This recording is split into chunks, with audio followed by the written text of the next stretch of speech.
Nous avons décidé de demander le départ des forces internationales de notre pays.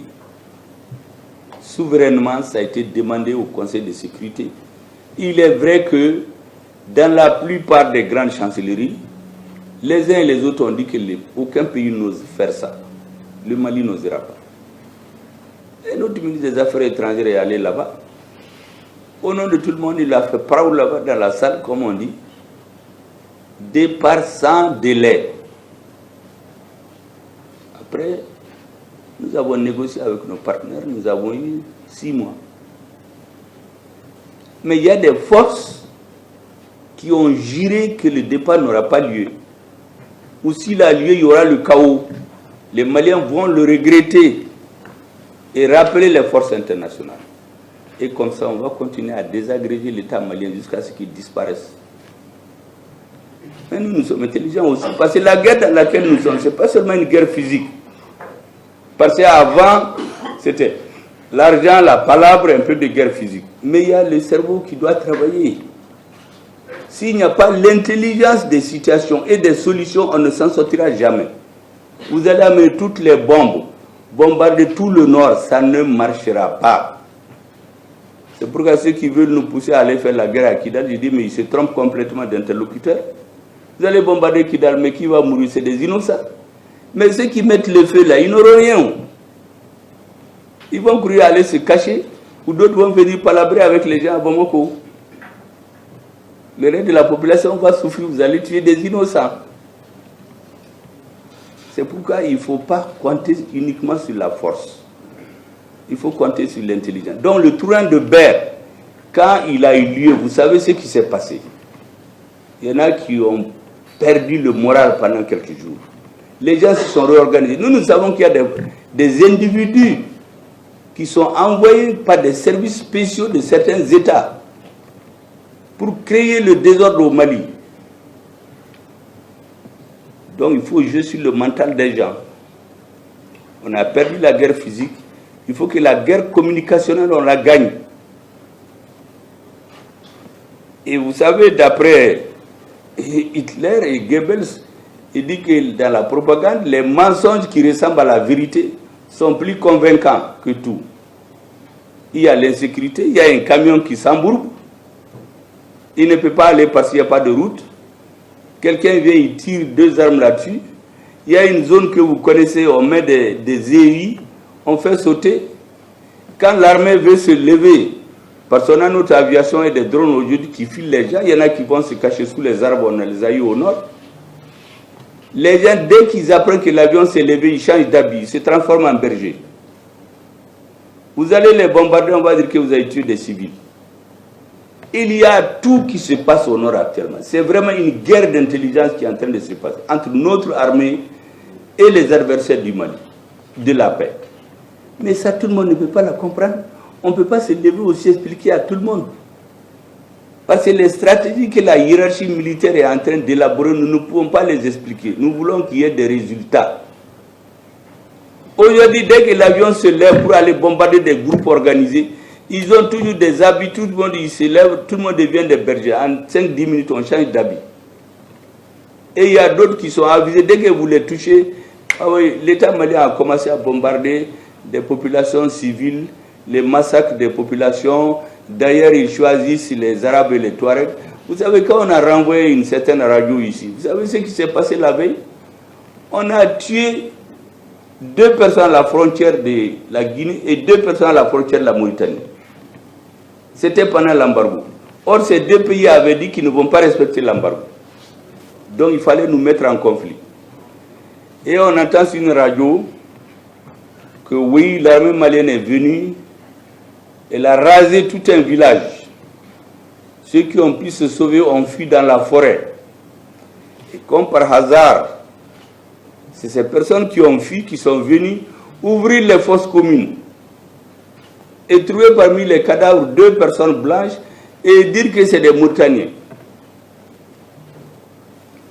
Mais en vérification, la personne qui dit tout ça, il y a son correspondant, ce fameux habitant de ce village qui aurait fui dans la forêt et revenu. Mais la personne était à Bamako. On lui donne des crédits, on lui téléphone. Mais celui qui est à l'extérieur qui écoute cette campagne-là, Mais il va croire à ça. Un Arabe qui écoute ça, un Touareg qui écoute ça, un Mauritanien, il va dire, ces Maliens-là, ils exagèrent. Ils sont en train de tuer nos citoyens. Heureusement que nos amis guinéens n'ont même pas écouté parce qu'ils comprennent. Notre ami mauritanien, il a compris la situation. Mais il y en a qui sont tombés là-dedans. Il a eu énormément de pression. Nous avons levé le ministre le chef d'état-major des armées, le directeur des services de renseignement, le ministre des Affaires étrangères, de l'Intérieur, pour aller montrer géographiquement que là où notre armée a intervenu est loin de là où il y a eu les morts. Les morts là, c'est les forces spéciales obscures qui les éliminent. Et les relais prennent. Donc c'est pour cela qu'au niveau de l'armée, nous disons toujours, il faut la collaboration sans condition à toute heure, à tout moment de la population. Le président suit nuit et jour, il ne dort même pas. Il y a beaucoup de ces activités qu'on a annulées pour le suivi total du départ des forces internationales jusqu'au 31 décembre. Il y a beaucoup de bases à libérer et certains ont juré que ces bases ne seront pas transmises. Mais beaucoup d'espoir de ces messieurs avaient été mis sur berre. Beaucoup, je vous l'apprends aujourd'hui. Et il y en a dans notre société. Il y a des Sonraïs, il y a des Arabes, des Touaregs, des Bellades qui sont payés pour s'aimer le désordre. Il y a des ennemis, mais vous ne pouvez même pas les imaginer. Ça, c'est la force d'un État. Aujourd'hui, c'est un travail gigantesque que nous sommes en train de mener.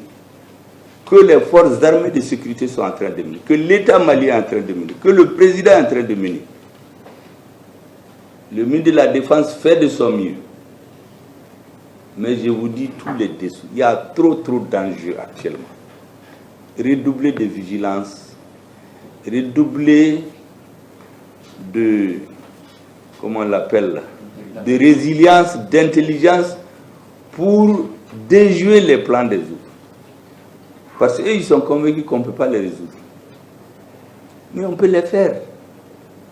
Vous savez, au lendemain de la Deuxième Guerre mondiale, moi j'ai dit à nos amis français, la capitale de la France libre, ce n'était pas Paris, c'est Brazzaville. C'est les Africains qui ont travaillé à restituer aux Français et les autres leur honneur et leur dignité.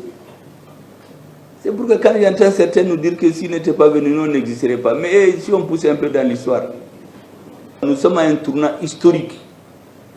Si le départ des forces internationales est un succès franc à Tombouctou, ça va créer un effet d'entraînement pour les autres régions. Donc nous sommes dans un combat corps à corps, je vous dis, de portée historique, politique et dialectique aujourd'hui, avec les forces qui ne veulent pas de la paix au Mali. Il y en a qui ont juré que nous allons regretter l'acte qu'on a posé à New York. Le Nord est envahi aujourd'hui d'agents spéciaux, des spécialistes en guerre, en manipulation, en communication, en tout, pour embrouiller les Maliens. Mais ils vont nous trouver sur leur chemin avec votre aide. En Afrique, il y a dit aux Européens, s'ils n'étaient pas partis détruire la Libye pour qu'il y ait une armerie à ciel ouvert, on n'allait pas avoir les terroristes dans le golfe de Guinée. Mais aujourd'hui, ils n'en parlent pas. Ils disent, ouais, si on n'était pas venus, ils allaient même disparaître. Vous savez ce qu'un a dit l'autre jour, vous avez vu dans les vidéos, le ministre des Affaires étrangères de l'Union européenne, Joseph Borrell, il a dit, quand le ministre des Affaires étrangères de la Russie était venu au Mali, et d'ici il est allé en Afrique du Sud, le monsieur il dit, ah oui, vous savez, les Africains là, c'est des gens, ils sont faciles à manipuler. C'est des cibles faciles. Un ministre, dans le même moyen, il a tenu un grand discours, il dit que l'Europe c'est un jardin et il y a la jungle qui l'entoure.